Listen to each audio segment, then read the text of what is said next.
Hello. So we talked a little bit about making swirls today.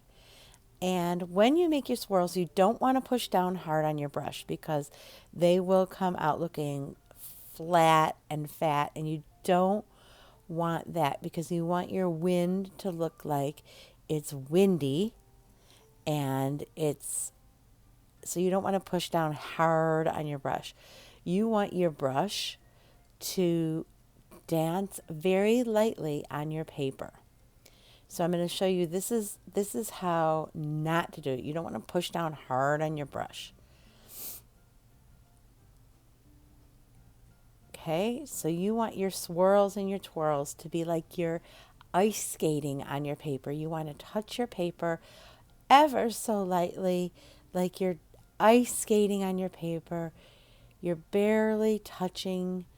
You're like a very delicate ice skater skating along on the paper. And I'm barely touching my brush. I have very little pressure on my brush.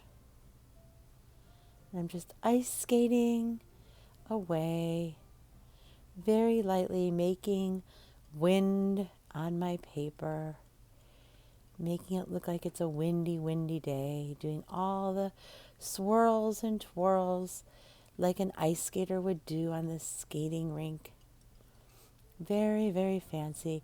I'm using all the cool colors I can think of, blues and pinks and purples, all of the cool colors, because that's what I'm thinking a windy, cool day would be like.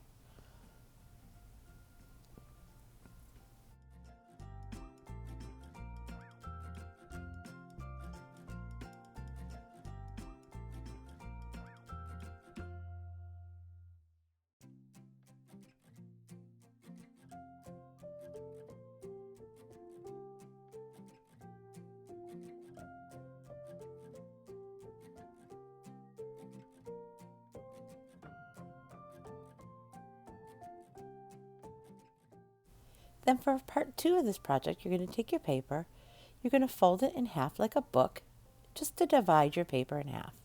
One side I want you to color green, and it could be any kind of scribble scrabble you want it to be, going all different directions. And you can see I'm just covering my paper with green, leaving some white space, just all different directions, just to get some texture.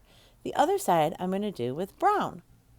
And I'm going to do the same thing, just all scribble scrabble, just trying to get some texture on my paper because we're going to make some painted paper, just like we did with our clouds.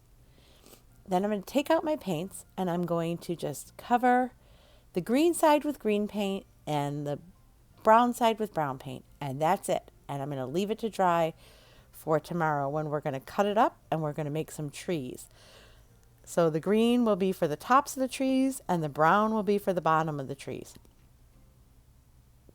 So if you want to mix colors on your green side, go ahead.